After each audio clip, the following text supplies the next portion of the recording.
ভাবলাম একটু শাড়ি পরে ঘুরতে যাবো, কিন্তু সেটা তো হলোই না। শাড়ি পরে ছবিও তোলা হলো না, একটা না দুইটা পিক তুললাম।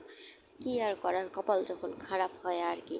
তো hello everyone, it's me Rumana Nilima and welcome to my mini ব্লগে আছি। একটু শাড়ি পরে ঘুরতে যাচ্ছি চাইছিলাম, কিন্তু বাহিরে এত বৃষ্টি এত কাদা থাকার কারণে শুধু শুধু পড়ছিলাম, মনটা চাইছিল।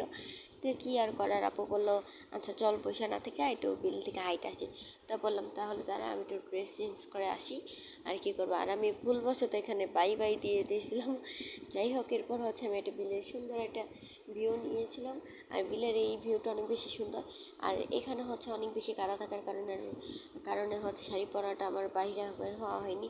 আর প্রতিবারের মতো ফুচকা আপুরাই আগে আসবে, আর ও আমাকে ধুয়ে খাওয়া শুরু করবে। আর এই ফুচকা খাওয়া প্রতিবারই আমার পেট ব্যথা করবে গ্যাস্ট্রিকের কারণে, আর প্রতিবারই আমি তাও আবার খাবো। তো এরপর হচ্ছে আপুকে বলতেছিলাম তোর জুতাটা দে, তুই চলে একটু ফুটেজ নে, কিন্তু দিল না, আমি নিজে যাই দিলাম শেষরার মতো। কী আর করবো। পরে এই দেখেন কাদা রাস্তায় কাদা কী অবস্থা। আর এখানে আমি হাঁটতেছিলাম আর আমার ক্যামেরা কাঁপতেছিল, কারণ কী করবো, এত উঁচা নিচা মানে ভিডিওতে পরিষ্কার মনে হচ্ছে, কিন্তু সামনাসামনি যেই লেভেলের কাদা। তো ওই ভিডিওটা এতটুকুই ছিল।